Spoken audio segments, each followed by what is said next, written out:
house was dark, silent.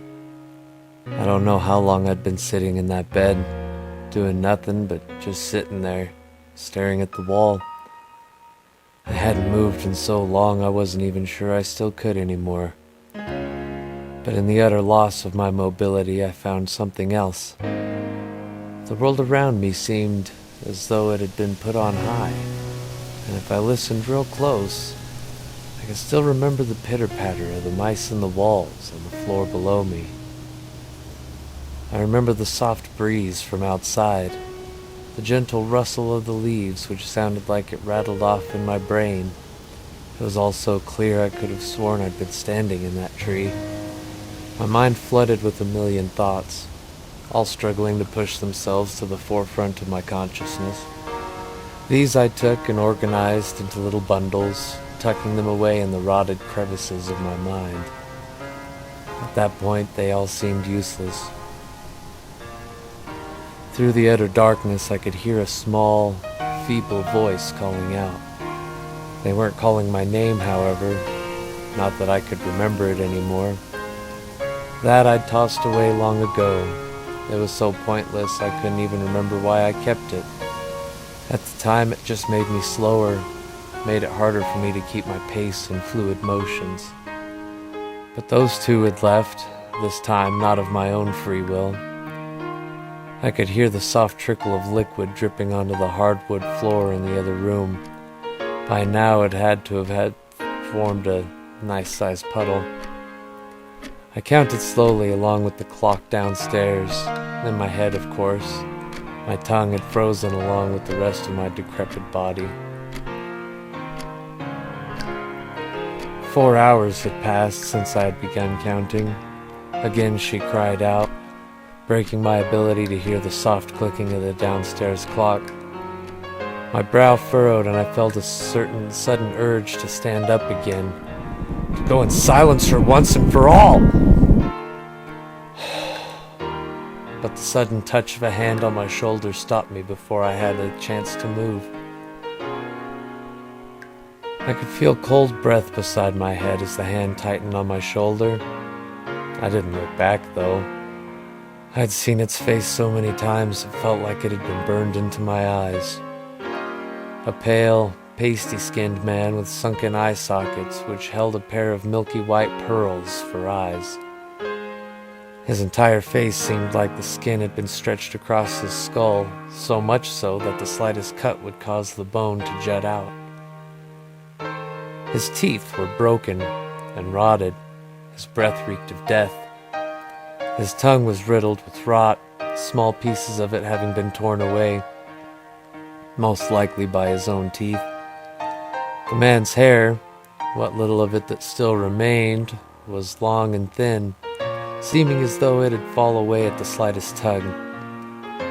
His bony fingers pressed tighter into my shoulder, the broken nails piercing through my shirt and forcing their way past my skin with ease. In seconds I felt the warm trickle of crimson starting down my arm. I didn't look down. I didn't shout. To be completely honest, I couldn't feel the pain at all. I felt numb. And somehow I was still able to feel the claws of fingers pressing deeper into my flesh. They pushed through the tough muscle before scraping down against bone. I knew the pain should have been unbearable, but I didn't feel a thing. I could feel his head come close to mine, his frozen breath now inches from my ear. The hairs on the back of my neck stood up, and yet I wasn't scared. My heart raced, but it wasn't because I feared what he would say. In fact, it was the opposite. I felt excited. I knew exactly what he was going to say. I could hear the skin on his cheeks start to tear as he smiled, his decayed breath burning my nostrils as he spoke. It's time. He spoke quietly in a low, hoarse whisper. His voice sounded as though his throat were lined in sandpaper, the tone so deep it didn't even seem human. Though looking back on it, I don't think he ever was human. These few words were followed by the soft sound of tearing as his smile grew wider. He As soon as these words had escaped his decayed lips, his fingers retreated from my shoulder, leaving an empty feeling in the 5 deep wounds. I felt the warm blood flow from the wounds as it ran down my arm, soaking my shirt in its warm crimson. Still, I felt no pain. To be honest, there was no pain anywhere. Not from a single one of the deep scratches she had left on me. Not in the deeply embedded teeth marks that were inflicted on my palm, nor even from the shattered nose she had given me as she tried to fight me off. But hey, I wasn't complaining. The numbness was nice. It kept me distant from it all. For the first time in hours, I finally moved. My legs, which before had dangled lazily over the bed, twitched to life, my arms now tensing. With a bit of a struggle, I finally willed them to work again, pushing myself off of the bed. My foot fell upon something soft, nearly knocking me over. I caught myself, glancing down toward the stuffed bear, which nearly caused me to fall. Its plush torso was coated in splatters and streaks of red, so dark it was almost black. Small bloody handprints and smears lay around the small stuffed toy, though I couldn't remember how it got there. I remember my mind growing darker as I tried. The touch of his cold breath on the back of my neck shocked me back to my senses, reminding me that I had a task at hand. Without so much as a small glance back, I proceeded across the room towards the door. It stood slightly ajar, and I could hear the soft breeze of the wind coming in from the busted window down the hallway. Now straining to hear, I could hear the soft sounds of the hinges creaking ever so slightly. Behind these was the oh-so-pleasing sounds of her sobs. Oh, how those had brought joy through the numbness, but soon my joy turned to frustration. Why hadn't she realized when her beautiful angelic sobs had become too much? Why hadn't she known to stop all the chorus of cries and let me listen to the sounds of the house? Even after all those lessons, after trying to get it through her head, she refused to listen!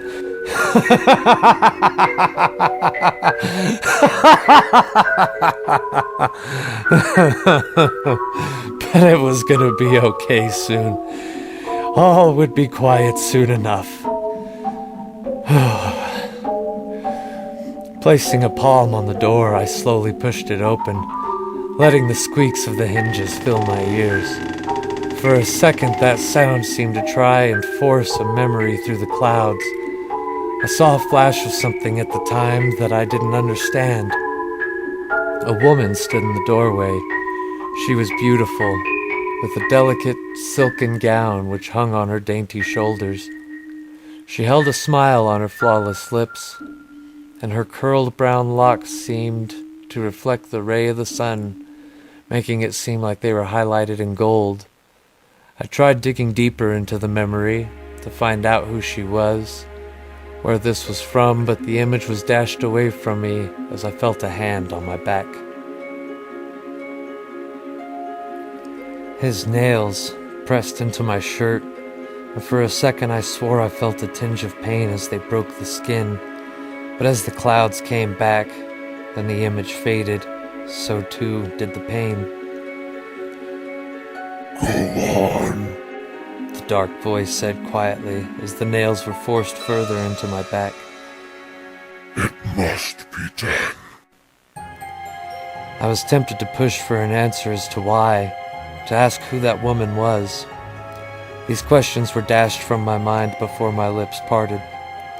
The only thought on my mind was now the broken woman in the room just down the hall. I felt a slight push on my back as my feet began to move again. My mind was suddenly cleared of all those pesky questions, and I was back. I could hear the man's skin tear behind me as he smiled. The next thing I remember, I was standing in front of the door. Her sobs filled my ears, bringing a grin to my lips. I placed a hand on the door, pushing it open. My grin only widened as I saw her lying on the ground, just across the room. She was curled up into a tight ball, deep cuts and scratches riddling her arms and legs. Large portions of her hair and scalp were missing. Just how I left her. I saw her peek out from under her arms as the quiet squeak of the hinges sounded through the room. Not a second after she had seen me, she screamed, scrambling back in a mad, pathetic rush. It was then that I saw her eyes, the deep blues which seemed to stab at my mind. Again the clouds broke, and my mind was flooded with the image of this woman, the one in the gown. Only this time she was wearing a pair of jeans and a red racing t-shirt. Her hair was flowing down to her shoulders, and a bright smile was spread across her lips. She was motioning for me to follow her, walking backwards with a slight bounce in her step. I saw them again, those same blue eyes, looking like small seas. But they weren't the same. These ones seemed bright, cheerful. The woman before me then was anything but that. She looked terrified, her eyes wide in fear. The whites of her left eye were tinged in red, the skin around it having developed a dark purple tint. I struggled to remember who she was. I tried digging through the clouds in my head for this answer, but again I was pulled back from this. The man's hand was back on my shoulder, his head beside mine now as he took my wrist in his decayed hand. "Now," he whispered in his inhuman voice, "finish it." With those last two words, the man placed something into my hand, wrapping my fingers around it. Slowly I looked down to see what it was. A kitchen knife sat clutched tightly in my hand. The sleek, sharpened blade glimmered in the sunlight and showered a small reflection of a man's face. I didn't recognize it, though. It wasn't that of the man's face, the one which stood behind me. This one was different. His face held a blank stare instead of the deformed grin. His appearance was not one of decay, but instead of extreme exhaustion. Dark bags hung under his eyes, one eyelid drooping slightly lower than the other. Scratches riddled his face, and dried blood was splattered underneath his deformed nose. His hair, although full, was messy and matted, as though it hasn't been washed in weeks. It took me a minute to realize that this was my face. The man behind me did not say a word, but I saw the smile on his lips flicker in the reflection from the blade. His hands retreated from my shoulder, but I felt the clouds growing ever thicker in my mind. For the last time, my mind was cleared. A smile was on my lips as I made my way across the room toward the hobbled mass which had curled up on the far wall. Her whimpers only grew louder as I got closer. I could feel my pulse quicken and my chest and stomach rush. I felt every little thing that went on through my body. I could feel the place at which every hair entered into my skin. I could feel every pulse as my blood rushed through my veins, every small muscle twitch. I felt it all. The feeling only became more powerful as the man came up behind me, lifting my arm over my head. The flood flashed into the rays of sun, showing them onto the woman's face. She screamed, raising her arms over her head.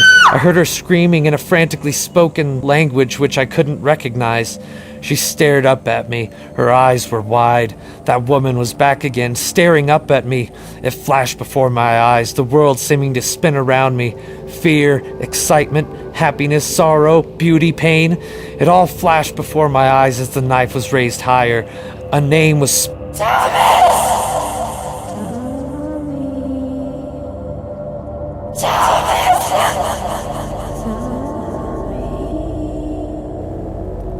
The name wouldn't push through the clouds.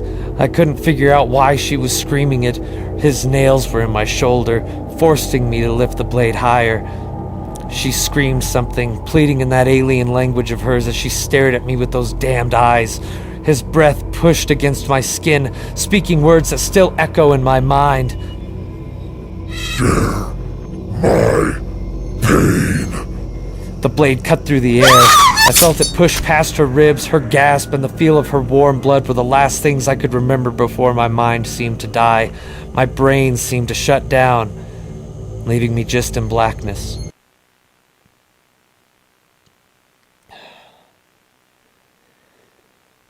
The next thing I remember, I was in a holding cell. The charges, 2 counts of first-degree murder. I have told my story 1,000,000 times, and I know I'll never be believed. The judge said I was insane. My family told me I would get better. Those who are still around, that is. The doctors told me I had a mental break. But in truth, I know to this day that it was not a figment of my imagination. The scars are gone. They say there was no sign of anyone ever being there other than me. They said that he was just in my head, but I know that none of this is true. To this day, I can still feel his cold, milky eyes staring at me in the darkness. I wasn't the one to kill my family. He was. I didn't kill them. My wife. My daughter. It was him. And I swear one day he'll pay. Tonight is going to be my last night in this mental institution. The doctors had told me that I would be out soon, but I know that they're lying. I've been told this lie before. I can feel him smiling in the shadows of my room. I can hear his skin tear as he smiles his horrid, inhuman smile. I know he's watching me as I bring this scalpel to my throat. But this time, I'm smiling too. Because I know that this time, I'm going to win. I will be back with my beautiful wife and my little angel. I just pray that they can forgive me for what he made me do.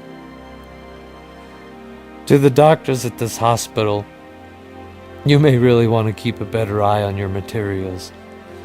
The pencil and paper were easy enough to get without any harm, but your medical tools should really be kept under lock and key. It was all too easy to slip one into my shoe when I reported in with a stomachache. You can consider this my last will and testament. I, Thomas Chris Hansen, of sound mind and body, have decided to put an end to this horrid existence that they call life. I leave to this world only my corpse and my story, for that's all that you have left me. I will be there soon, Marissa. Please, forgive me.